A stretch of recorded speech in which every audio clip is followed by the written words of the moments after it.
একটা প্রশ্ন দিয়ে শুরু করি। আপনি কি কখনো এমন কোনো সিরিজ দেখেছেন যেটা শেষ হওয়ার পর মনে হয়েছে আপনার জীবনের একটা অধ্যায় শেষ হয়ে গেল? স্ট্রেঞ্জার থিংস ঠিক সেটাই করেছে। ২০১৬ সালে শুরু হওয়া এই সিরিজটা শুধু একটা সাই-ফাই শো ছিল না।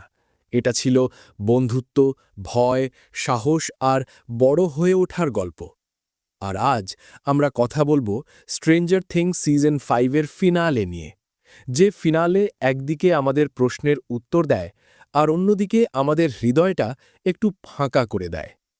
এই ভিডিওতে আমি বলবো এই ফিনালে আসলে কি বলতে চেয়েছে, কোন জায়গাগুলো কাজ করেছে, কোন জায়গাগুলো আপনাকে ভেঙে দেবে, আর শেষ পর্যন্ত এই শেষটা কি সত্যিই পারফেক্ট ছিল। সিজন 5 শুরু থেকেই বোঝা যায় এবার আর খেলাধুলো নেই। আগের সিজনগুলোতে যেখানে অ্যাডভেঞ্চার আর মিস্ট্রি ছিল, এখানে আছে যুদ্ধ আর পরিণতি। হকিন্স শহর আর নিরাপদ জায়গা না।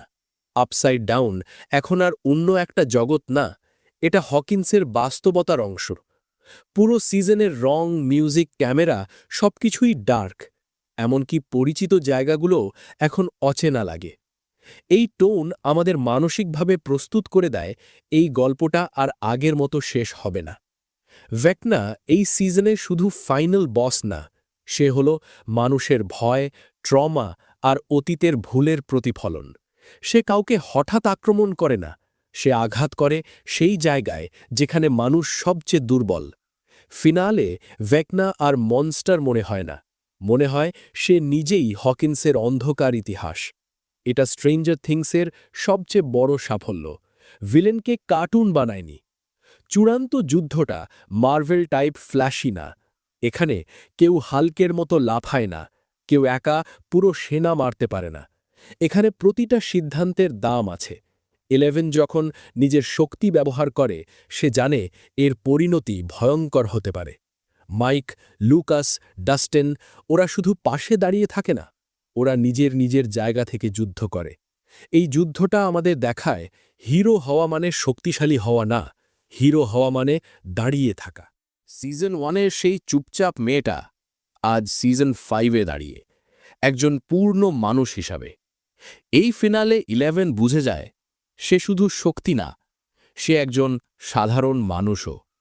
সবচেয়ে সুন্দর মুহূর্তটা হল যখন সে বুঝতে পারে সবকিছু একা তার ওপর নির্ভর করে না। এই জায়গায় স্ট্রেঞ্জার থিংস একটা বড় কথা বলে, সবাইকে সব যুদ্ধ একা লড়তে হয় না। 11-এর গল্প এখানেই শেষ হওয়া দরকার ছিল, আর এই শেষটা ছিল সম্মানজনক।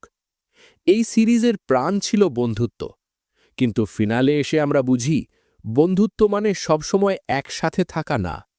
ডাস্টিন আগের মতো মজার থাকলেও তার চোখে একটা শূন্যতা আছে। লুকাসের সিদ্ধান্ত সবচেয়ে সাহসী, কারণ সে নিজের ভয়কে বেছে নেয়। মাইক আর 11-এর সম্পর্ক আর শিশুসুলভ না, এটা পরিণত। এই ফিনালে আমাদের শেখানো হয় বড় হওয়া মানে সবাইকে সাথে নিয়ে এগোনো না, কখনো কখনো আলাদা হওয়াও বড় হওয়া। এই ফিনালে কিছু দৃশ্য আছে যেখানে কোনো ডায়ালগ দরকার হয়নি, শুধু নীরবতা, চোখের ভাষা আর মিউজিক। একটা মুহূর্ত আছে যেটা দেখলে মনে হয় এই গ্রুপটা আর কখনো আগের মতো হবে না। এই জায়গায় স্ট্রেঞ্জার থিংস আমাদের নস্টালজিয়াকে অস্ত্র বানায়। 80s ভাইব, পুরনো স্মৃতি সব কিছু একসাথে এসে মনটা ভারী করে দেয়। এই শেষটা না পুরো হ্যাপি না পুরো ট্র্যাজিক। আপসাইড ডাউন শেষ হয়েছে, কিন্তু তার ছাপ রয়ে গেছে। হকিংস বেঁচে আছে, কিন্তু আগের মতো নয়। এই শেষটা আমাদের বলে সব ক্ষত সারানো যায় না, কিছু ক্ষত নিয়েই বাঁচতে হয়। এটাই বাস্তব। স্ট্রেঞ্জার থিংস সিজন 5-এর ফিনালে গল্পের প্রতি সৎ, ক্যারেক্টারদের প্রতি সম্মানজনক, আবেগে ভরপুর। এটা পারফেক্ট না, কিন্তু এটা প্রয়োজনীয়। এই সিরিজটা হ্যাপি এন্ডিং ডিজার্ভ করত না, এটা ডিজার্ভ করত একটা অর্থবহ শেষ। স্ট্রেঞ্জার থিংস শেষ, কিন্তু আমাদের স্মৃতিতে এই বন্ধুরা বেঁচে থাকবে। আপনারা কি মনে করেন, এই ফিনালে কি আপনাদের প্রত্যাশা পূরণ করেছে? কমেন্টে জানাবেন। ভিডিও ভালো লাগলে লাইক দিন, চ্যানেল সাবস্ক্রাইব করুন, কারণ কিছু গল্প শেষ হলেও তাদের প্রভাব কখনো শেষ হয় না।